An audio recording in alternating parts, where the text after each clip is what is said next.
Welcome back to our channel recipes with Raj. இன்றைக்கி நம்ம வந்து கொத்து பரோட்டா எப்படி பண்ணுறதுன்னு நம்ம பார்க்கலாம். ஹோம் மேட் தான் இது. ஸோ எப்படி பண்ணுறதுன்னு பார்க்கலாம். ஸோ பரோட்டா வந்து நம்ம ஃபர்ஸ்ட் வந்து சூடு பண்ணி நம்ம வச்சுக்கலாம். உங்களுக்கு ஹோம்மேட் பரோட்டா எப்படி பண்ணுறது அப்படின்னு உங்களுக்கு வேணும் அப்படின்னா எங்ககிட்ட நீங்கள் ஷேர் பண்ணுங்கள் கமெண்ட்ஸ். இப்போ வந்து நம்ம அதை வந்து பிச்சு போட்டுக்கலாம். ஸோ வந்து சின்ன சின்ன பீசஸாக நீங்கள் பிச்சு போட்டுக்கோங்க. இப்போ நம்ம வந்து பேனில் ஒரு 2 to 3 ஸ்பூன்ஸ் வந்து நீங்கள் ஆயில் ஊற்றிக்கோங்க. நான் வந்து சின்ன சின்னதாக வெங்காயம் நறுக்கி வச்சுருக்கேன். ஸோ அதை ஆட் பண்ணிக்கோங்க. அது கூட கருவேப்பிலை ஆட் பண்ணிக்கோங்க. 2-3 பச்சை மிளகா சின்ன சின்னதாக வெட்டி ஆட் பண்ணியிருக்கேன். இது நல்லா சாட்டே ஆகட்டும்.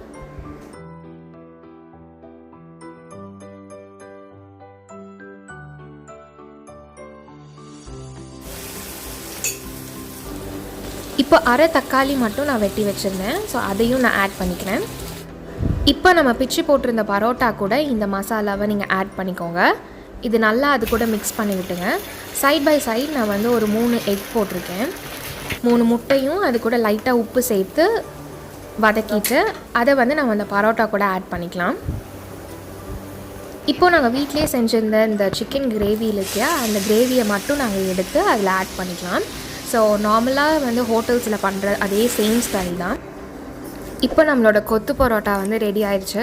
இது கூட காம்பினேஷனுக்காக நீங்கள் வந்து சில பேர் கெச்சப்ஸ் யூஸ் பண்ணுவாங்க, சில பேர் வந்து சிக்கன் குழம்பு இருக்குல்ல அது கூட செய்து சாப்பிடுவாங்க.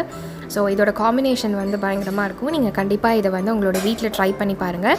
அண்ட் அதோட ஃபீட்பேக்ஸை மறக்காமல் எங்கள் கூட ஷேர் பண்ணிக்கோங்க.